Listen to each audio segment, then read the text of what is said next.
Hi hello नमस्कार सर्वांना. मी Deepa non veg चॅनलमध्ये तुमचे सर्वांचे स्वागत करते. तर कालच्या व्हिडिओमध्ये तर तुम्ही पाहिलेलं असेल तर मी कुठे बाहेर गेलेली आहे आणि आमची संक्रांत अशीच साजरी झालेली आहे. तेही तुम्हाला मी शॉर्टमध्ये सांगितलेलं आहे, परंतु आता लॉंगमध्येहीच व्यवस्थित असे सांगते. तर आमची संक्रांत कशी झालेली आहे, काल तर मी भोगी दिवशीच माहेरी आलेली होती, कारण की माझ्या बहिणीच्या मुलीचा होता बड्डे, जो की पहिला बड्डे होता. पण त्यासाठी तर मला यावंच लागलेलं होतं. तर मी आलेली होती भावाच्या घरी आणि तिथून आम्ही बड्डेला सर्वजण गेलेलो होतो.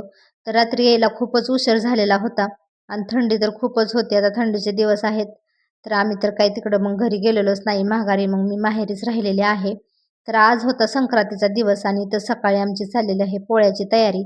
आणि माहेरी म्हणलं की कसं जरा थोडंसं निवांतच असतं. मी तर आता आज उशिराच उठलेली होती, 7 वाजून गेलेल्या होत्या उठायला मला. तर इथं उठल्यानंतर ह्यांची तर रोजची कामं असतात, गुरं वगैरे आहेत, शॉप आहे छोटंसं आपलं, मग ती रोजची घरगुती आणि इथं कामं स्त्रियांत उरकण्यात वेळ सकाळी जातो. सकाळीच आणि मोबाईल पाहत बसलेला आहे. त्याची अजून अंघोळी झालेली नाही, तर असा निवांतपैकी मोबाईल पाहत बसलेला आहे. तर इथं सकाळची अशीच त्यांची धावपळ चाललेली आहे, सर्वांची कामं चाललेली आहेत. तर म्हणलं चला आपण ही थोडीशी मदत करावी, म्हणून मी ही पोळ्या करायला मदत करू लागलेली आहे. तर काय तयारी केलेली आहे, तर इथं कांदा वगैरे कट करून घ्यायचं चाललेलं आहे, जे की एकदा सर्व आपण तयारी करून घेतली म्हणजे पटकन आपल्या पोळ्या होतात. तर इथं कणिक ही मळलेली आहे आणि इथं कांदा वगैरे मी वाटण हे काढण्यासाठी कापून घेतलेला आहे आणि भाज्यासाठीही कांदा कट केलेला आहे.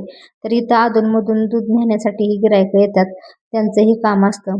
तर इथं बऱ्यापैकी पुरण हे आता वाटून झालेलं आहे आणि छान अशा चुलीवरतीच पोळ्या केलेल्या आहेत. आणि ह्यांचा रोजच चुलीवरती स्वयंपाक असतो. चुलीवरचा स्वयंपाक पण एकदम छान होतो, खायला एकदम टेस्टी असतो आणि होतो पण झटकीफट. तर इथं मला आईने भरून दिलेले आहेत पोळ्याचे उंडे आणि मी इथं लाटून घेतलेले आहेत. तर पटपट अशा झालेल्या आहेत. दोघी जण असल्या पोळ्या करायला म्हणजे पटकन होऊन जातात. तर बऱ्यापैकी सर्व पोळ्या अशा होतच आलेल्या होत्या, परंतु आत्ता 1 वाजायला आलेली होती. तर मलाही आता घरी जायचे होते, कारण आज होतं 3:30 नंतर ववसायचं होतं. तर म्हणलं तोपर्यंत मी घरी गेली पाहिजे. तर त्यासाठी मग पटकन असं आवरायला घेतलेलं आहे. आता 1 वाजलेलं आहे. जाण्यासाठी आम्हाला 1-1.5 तास लागेल. यासाठी मग 1लाच आम्ही इथून घरून निघालेलो आहे. तर निघण्याची तयारी झालेली आहे. सर्व पिशवी वगैरे मी अगोदरच भरून ठेवलेली होती आणि काही जास्त मी सामानही येताना आणलेलं नव्हतं, कारण की जे गिफ्ट होते आणलेले तेही काल बड्डेला देऊन टाकलेले आहेत आणि आज काहीच नाही. आता रिकामच आहे, रिकामच जायचं आहे. तर असं पटकन नंतर आवरलेलं आहे आणि त्यात थंडीचे दिवस असल्यामुळे वेळ कसा जातो हेही कळत नाही आणि 1 वाजायला आली हेही समजलेलं नाही, कारण वेळच असा समजत नाही किती वाजलेत ते. थंडीचा दिवस लहान असतो आणि पटकन वेळ जातो. मला तर असं वाटलेलं होतं की आता 11-12 तर वाजलेले असतील, परंतु घड्याळात पाहिलं तर 1 वाजायला आली होती. तोपर्यंत आमच्या बऱ्यापैकी स्वयंपाक तर झालेलाच होता, पोळ्या फक्त राहिलेल्या होत्या आणि पोळ्याही बऱ्यापैकी आता झालेल्याच होत्या. तर आता म्हणलं 1 वाजायला तर आली तर निघावं तर लागेल, त्यासाठी मग पटकन असं आवरायला घेतलेलं आहे. तर इथं पाहताच श्रेयांश आलेला आहे. मी गेल्यानंतर त्याचं हे असंच असतं, व्हिडिओ मी काढतो म्हणून. तर तो माझ्याकडे आलेला आहे, मला म्हणत होता आत्या मी व्हिडिओ काढतो. तर त्यांनी नंतर घेतलेला आहे मोबाईल इथं आणि इथं नंतर देवाला निवद वगैरे ही सगळं झाल्यानंतर दाखवून घेतलेलं आहे आणि आता निघण्याची माझी तयारी झालेली आहे. तर आता पोळ्याही बऱ्यापैकी झालेल्या होत्या, 5-6 पोळ्या राहिलेल्या होत्या. तर आता आई म्हणली तू जा, मी करते राहिलेल्या.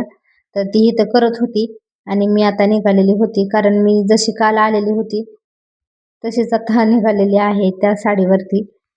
तर साडी ही पटकन वेअर केलेली आहे आणि इथं आमच्या घरासमोरच मंदिर आहे, जे की काळूबाईचं मंदिर आहे. 2 देवींची मंदिर आहेत, तर तिथं मी असे पाया पडलेले आहे आणि तिथं निवद वगैरेही दाखवलेला आहे. तर आज संक्रांत वगैरे आहे तर, आणि निवद दाखवल्यानंतर आणि पाया पडल्यानंतर आता मी निघणारच आहे. तर बऱ्यापैकी तयारी तर सगळी झालेलीच होती आणि स्वेटर घालण्यासाठी स्वेटरही मी आत्ता घातलेला आहे. आत्ता तर ऊनच आहे, ते 1 वाजलेला आहे तरी मी स्वेटर घातलेला आहे, कारण की पिशवीत तर कुठे न्यायचं वागवत एवढं मोठं, म्हणून मी अंगातच घालून घेतलेला आहे स्वेटर, जेणेकरून हातात पिशवी वागवायला लागणार नाही आणि हात पण खूप अवघडून येतो गाडीवरती. त्यासाठी मी स्वेटरही घातलेला आहे. तरी पण एक पिशवी अशी भरलेलीच आहे. माहेरून घरी जाताना म्हणलं तर मोकळं कधी जातच नाही, बऱ्यापैकी एक पिशवी तर मोठी भरलेलीच आहे. मसाला वगैरे सर्व इथूनच असतं, मी घेऊन जाते. आणि पोळ्याचाही डबा सर्व भरलेला होता. तर बऱ्यापैकी एक मोठी पिशवी भरलेली होती. रामपोळी ही होती. तर घरगुती जेवढं काही घरी सामान असतं फळं वगैरे तेवढं सगळा वानवळा इथं दिलेला आहे आईने मला. आणि ती सगळं पिशवीमध्ये भरला. तर एक पिशवी गच्च भरलेली आहे. ह्या पर्स फक्त रिकाम्याच आहेत. मी हातात आणले होते ते कपडे आणि एक पिशवी गाडीला अडकवलेली आहे. त्याच्यामध्येच पोळ्याचाही डबा घेतलेला आहे. तर आता इथून गेल्यानंतर मला आता डायरेक्ट मी ओवसणारच आहे. तोपर्यंत ओवसायचाच टायमिंग होत होता. 3:30च्या नंतर ओवसायचं आहे. तर चला आता मग भेटूया घरी गेल्यानंतरच. आणि आता इथं मी घरी आलेले आहे आणि घरी आल्यानंतर छान असं आवरलेलं आहे. नथ वगैरे घातलेले आहे, कानातलं घातलेलं आहे, गजरे वगैरे लावलेले आहेत. फक्त सिंपलसा असा मेकअप केलेला आहे. साडी तर मी तीच ठेवलेली आहे. तर मी म्हणलं आता तसं पण आमच्या घरी इकडं ओवसायचं नव्हतं, कारण आमच्या भाऊकीतल्या म्हणजे भाऊकीतल्यांचं नातेवाईक कोणतरी वारलेलं होतं. तर त्यासाठी मला इथं आल्यानंतर समजलं. तोपर्यंत माझं सर्व आवरूनही झालं असं. मला तर अगोदर माहीत झालं असतं तर मी एवढं आवरलंही नसतं. परंतु आवरल्यानंतर माहिती झाली की असं काहीतरी झाले. तर मग कुणी घरातल्या घरातच ववसायचं होतं, बाहेर तर काही ववसायचं नव्हतं. तर तोपर्यंत माझं सर्व असं आवरून झालेलं होतं. तर चला म्हणलं आता काढण्यापेक्षा असंच ववसावं. आणि त्यानंतर मग ह्या आहेत माझ्या सासूबाई. तर आल्या प्रथम तर त्यांना घरात देवाला ओवासल्यानंतर त्यांना ओवासलेलं आहे. आणि आता इथूनच घरातले जे आहेत त्यांना सर्वांना ओवासून घरातच हे करणार आहे. तर अगोदर माहिती असतं तर मी एवढं आवरलं नसतं, परंतु आता मी आवरलंच होतं. तर म्हणलं जाऊ दे आता चला, म्हणून असं ओवासलेलं आहे. मला काही कल्पना नव्हती. तर त्यानंतर आलेली आहे इथं. तर हे आमचंच घर आहे. चुलत सासूबाई आहेत ह्या. आणि इथं पाहताच आता मुलांचा कसा कालवा चाललेला आहे. कारण नंदेलाही एक नात आहे छोटीशी.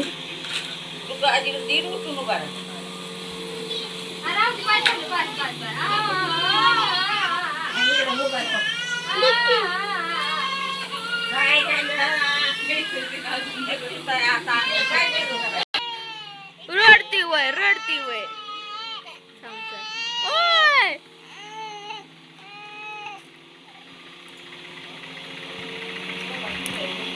काय करताय छाते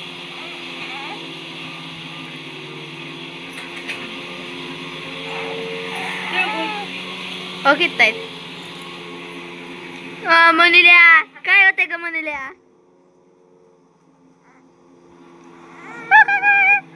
काय होतंय काय होतंय ओ गो गो गो गो खो खो खो खो ओयो काय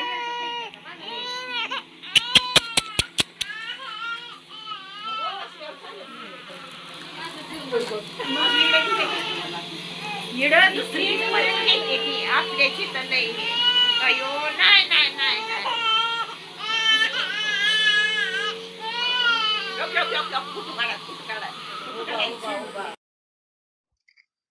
तर अशी माझी संक्रांत 2026 मधली संक्रांत माझी अशी झालेली आहे.